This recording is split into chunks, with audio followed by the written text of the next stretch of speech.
Yo YouTube, what is going on? Welcome back to the channel. You can probably hear that little bit of squealing, but we don't worry about it with this Wrangler. It makes a lot of noises. This thing is a big pile of junk. But hopefully from the title of this video, you see that we're going to buy a new vehicle right now. So I'm not sold on it, as this is the first time I'll be seeing it in person, but I am heading over to the shop just in case I do buy it.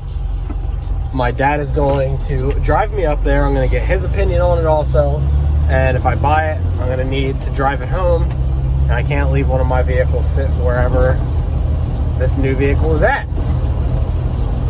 But if we don't buy this vehicle, I will source out parts for the Wrangler. The inspection runs out at the end of November, and this thing needs some parts. It needs a new transmission because the reverse doesn't work. It needs cats for the check engine light, and whatever that squealing is, one of the pulleys is going bad, so it needs a new pulley somewhere. But if none of those things happen, the money's just going to go right back into my savings account. So it's a win-win-win situation. Now, before we go get this vehicle, I also want to add, part of the reason for buying this vehicle is I want my girlfriend to like it. She says she doesn't like them. I want her to like them. So I want her to like them. And if she does end up liking this vehicle, we're going to sell the black XJ, because that thing's a nightmare in itself also. Lord, I should have grabbed my damn sunglasses. Jeez. But, so that's the plan. Get this new vehicle. If she likes it, we'll sell the XJ. If she doesn't like it, I'll just sell it because I don't need it. And we're trying to buy a house in a couple months. So, as long as I can sell it for what I got in it, we'll be good. So, I'm like 5 minutes away from the shop, and the Jeep made a weird noise from one of the pulleys, and then 5 seconds later stuff started smacking around. So I don't know what happened. I don't smell any rubber burning, so I don't think a belt started to shred yet. I have power steering, I still have battery voltage, everything looks fine, but something broke a little bit, so hopefully nothing else continues to break more, and I can get to the shop without damaging anything.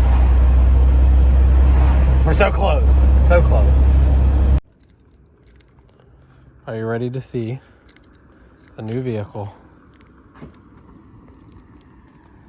Oh, snap.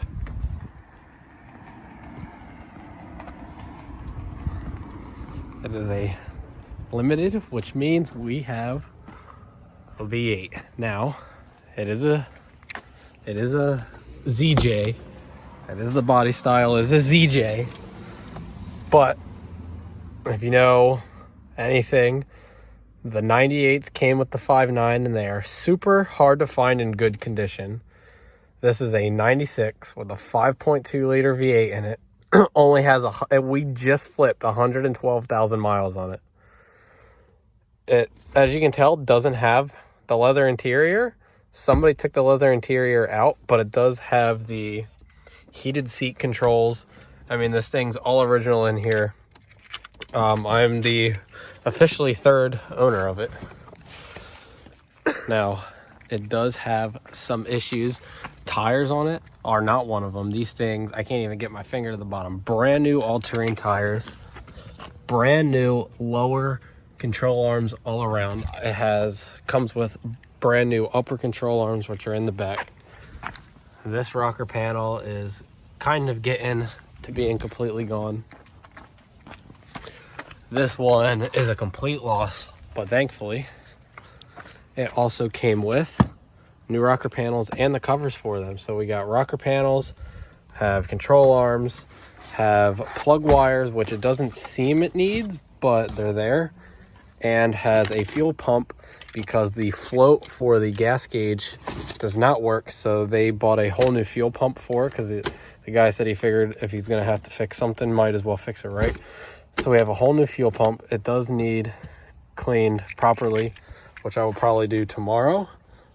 It does have a little bit of cosmetic damage. I do need a seatbelt.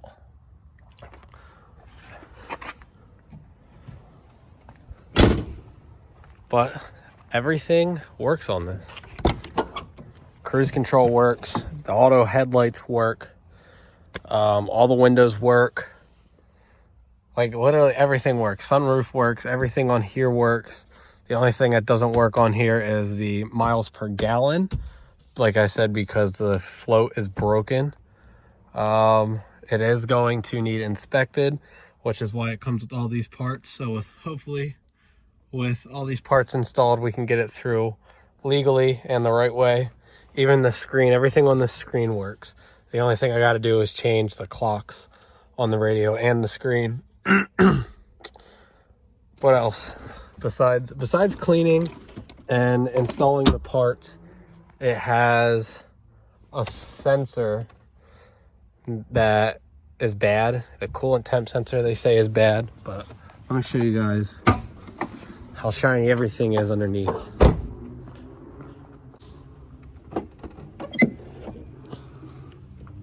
Oh, I just realized too, I don't even need to put anything up there to keep it open. But alternator looks new, belt's new. The starter, my dad said looked new. I didn't look at that.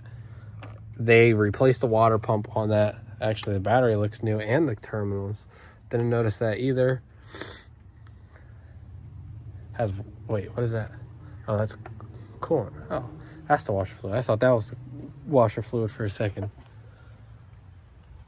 But the 112,000, I mean, this thing's not perfect condition, but it's in pretty damn good condition. 1996, 112,000 miles. Oh, this light doesn't work. Darn. How unfortunate.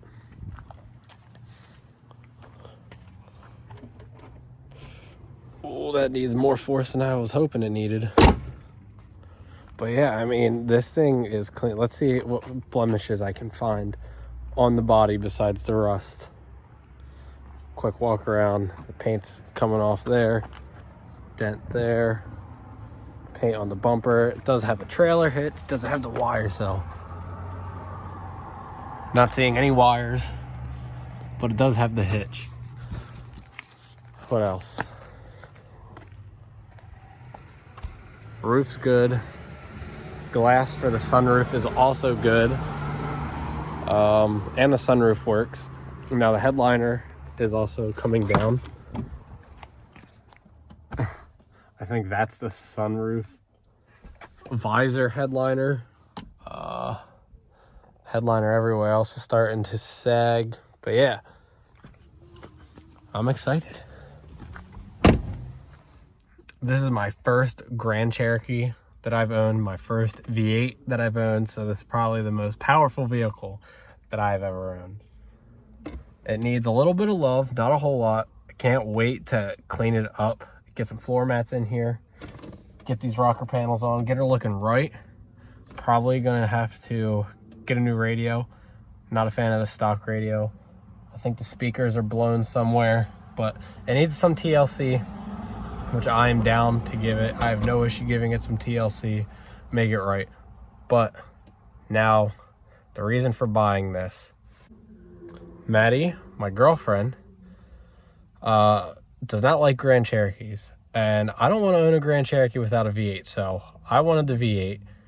And I figured the Grand Cherokee is a better vehicle than the XJ. I have my XJ. I love XJs. But for a daily driver, family vehicle, I think this is a lot better choice than the XJ. So I'm hoping this will make her not exactly fall in love, but this will make her want something that's not the XJ, I should say. I don't know how to word that.